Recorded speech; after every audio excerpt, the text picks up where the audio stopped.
Hey guys, so I'm up at the cabin, so that's why my video's a little late today. But yesterday I did 5 brands at Sephora to avoid, and today I'm going to do 5 brands at Ulta to avoid. And I'm wearing my baseball hat, which is my best skin protector thing ever, especially for my melasma on my forehead, which is pretty terrible.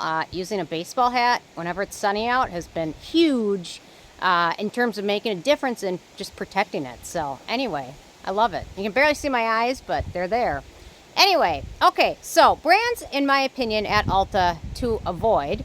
I've got a list of them. The first one that instantly came to mind was Truly, or they used to be called Truly Organic before they got sued from a class action lawsuit because they are not organic. So they were sued, and I think it was a $2 million lawsuit for people that purchased the brand thinking it was organic when in fact it wasn't. And in fact, the brand, they just take bulk leftover products and relabel them with a fun packaging or add dye to it. So there's really nothing about that brand worth trying. And if you're interested in them, check them out at TJ Maxx where they're on sale. The other issue with Truly, or Truly used to be Truly Organic, is they don't really use any packaging labels or seals. So if you ever check Reddit, I check Reddit occasionally, and on the Ulta Reddit thread, Ulta Reddit thread, there's always somebody posting a picture of a gigantic Rubbermaid bin of garbage products that have accidentally been tested by customers, and it's almost always Truly or Truly Organic because they don't really seal things. So people, when they're shopping at Ulta, want to smell them, so they see the first jar, not knowing if it's a test or not, open it up and smell it, and then put it back on the shelf, and then customer realizes it's been tampered with, so they can't sell it. So Truly is certainly one, in my opinion, that is well worth a pass. Their products aren't very impressive. It's really what they've done is just add dye and fun colors and fun labels to things that are very basic products. So in my opinion, they're an easy pass.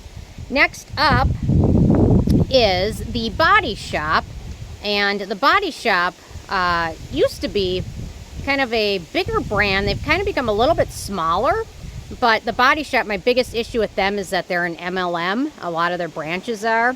And do some research on MLMs, because MLMs are very insidiously evil to the people working for them. Most people at MLMs will never make any money, and most people actually lose money on the MLMs because most of them require you to purchase a base amount of product to sell, and that's how they make the money.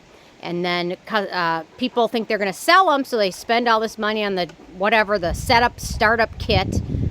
What was it, Mary Kay, or was it? Oh, there's another one.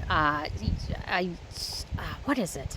Anyway, it's one at Sephora that's an MLM too, but Beauty Counter. I don't know if they're still at Sephora or not. I can't remember, but anyway, so they require you to buy like an $1,800 startup set before you can even sell anything. And that's usually how they make their money, because most people are never going to be able to sell enough money to actually make that back. So MLMs are very insidious, the way they function. And the people at the top will make money and nobody else. Most people will lose money. So, or they will get discouraged and quit. And it's really predatory on women, single families, single mothers, things like that. So it's a very predatory industry.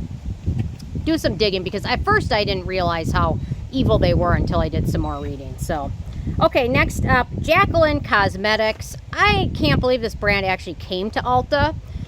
This brand is run by Jacqueline. She was an influencer, but the biggest blunder she had was she had some inventory. Apparently she was getting divorced. This is all some of the backstory. She was getting divorced, so she didn't want to sell this product she had made until after her divorce to maximize her profits. This is all I've read. I mean, I don't know her personally, so this is what I've read. But anyway, so to prevent her husband taking some of those profits, she just held on to the stock, and then after her divorce was finished, which was years later, decided to sell this stock, and it was old stock. It was not great. Some of it had hair in it. Some of it might have had bacteria in it. There's a lot of issues, and I can't believe this brand went further after that, and now they're at Ulta. And they're not really an affordable brand either. And anyway, after the hairy, gross lipstick, I'm shocked it's around. So anyway, yeah. When you sit on stock for years, it's not going to be the best. It's not compared to if it was made fresh. Okay, next up, Petite and Pretty. I don't really have anything specific terrible about this brand, but I just remember looking at their brand last Christmas. They definitely, excuse me, there's tree pollen. They definitely market their brands towards young children. Just in look at the branding of it. It's marketed towards 9, 10, 11, 12, even maybe younger. It's not very affordable, and most of it is made overseas in China.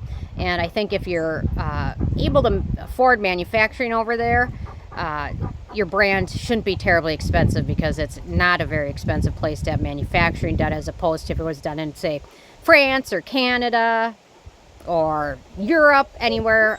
But anyway, so that's a brand just on the basis of their marketing and their prices. I'm not terribly impressed with them. Beauty Bakery. I actually like this brand. I liked a few of their things, but what turned me off to this brand was last year they did a mystery box. So you are promised, I think it was like 7 full-size product items in exchange for, I think it was like $35 or $50. So everyone was excited and liked Beauty Bakery, so they purchased this. And what Beauty Bakery did was very sneaky. So they counted all these lipstick sets, like they had a set of like 5 different mini-size lipsticks, and count each one of those as a separate full-size product. So where people thought they were going to get like 2 or 3 eyeshadow palettes, a lipstick, a mascara, a foundation, or a primer, or a mist, instead they just got like 6 small lipstick samples, and especially when they're charging as much. And then customers weren't allowed to get refunds or anything like that. So I think that was a little shady what they did. So it hasn't impressed me. I've tried a few of their things and they're not bad, but I just don't think that's selling in good faith, in my opinion, when you know you're not going to give your customers 7 full-size products. Instead, you're going to give them a set of 6 lipsticks and call it good, and maybe a brush or something. I think that's shady.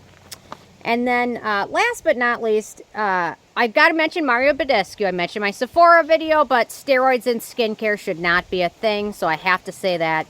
And then last but not least, there's a brand called I Do Care, and I'm not terribly impressed with their formulas. It's a cute brand. It's marketed, again, towards tweens or teens, and a lot of their products are just full of fragrance and different essential oils and things. So I think if you have sensitive skin, or teens or tweens, which probably have very fresh, baby soft skin, probably best off avoiding products that are full of fragrance and things like that. So those are my brands at Ulta to avoid at this point. Anyway, I'm interested in hearing from you guys if there's anything I missed. Leave a comment. Love hearing from you. Ike is right there. Anyway, thanks so much, guys, and I will see you more tomorrow. Bye-bye.